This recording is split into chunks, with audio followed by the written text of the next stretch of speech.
Is Lifeweaver actually about to be usable? It's fair to say Lifeweaver has had a pretty rough start to his Overwatch 2 career. The support hero rubbed a lot of players up the wrong way before they even had a chance to get their hands on his kit when it was revealed he could drag fellow players across the map. And his in-game debut hasn't really fared much better with the majority of the community. And that's despite having on the surface one of the most stacked ability kits in the game. And that really is the root of the problem. Lifeweaver's kit has one of the most complex control schemes of pretty much any hero on the roster, requiring next level feats of dexterity and wherewithal to control and swap between healing, damage dealing and petal platform launching. Getting just one of his inputs wrong is a pretty much guaranteed ticket back to the spawn room thanks to his sizable hitbox, and ultimately Lifeweaver's launch has turned just a little bit meh. Thankfully though, the devs have immediately responded to community feedback. Reddit and YouTube were ablaze with fans coming up with what looked like infinitely better ways to bind Lifeweaver's abilities and actually make him usable to those of us who weren't born with double-jointed hands. The most popular being from Reddit user Sammy Is Say So.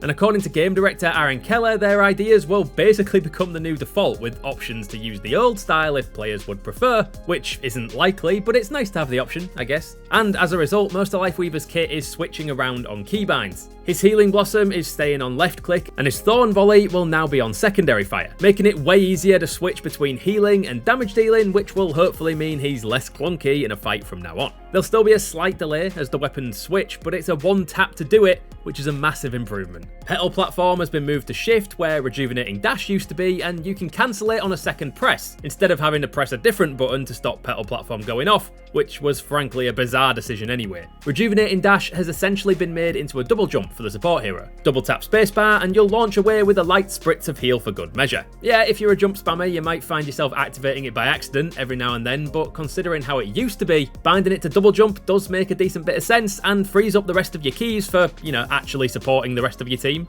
Unfortunately, all these changes, and actually potentially making Lifeweaver viable again, does mean that there's a slight nerf to accommodate. Lifeweaver auto-reloads his Thorn Volley while you're using Healing Blossom, and the speed at which that reload comes into effect is going to be slowed slightly to discourage constant swapping back and forth. That said, lead hero designer Alec Dawson has already confirmed that other balance changes to Lifeweaver will be announced later this week, so it seems Blizzard are more than aware of the issues that Lifeweaver has, and they have plans to fix them.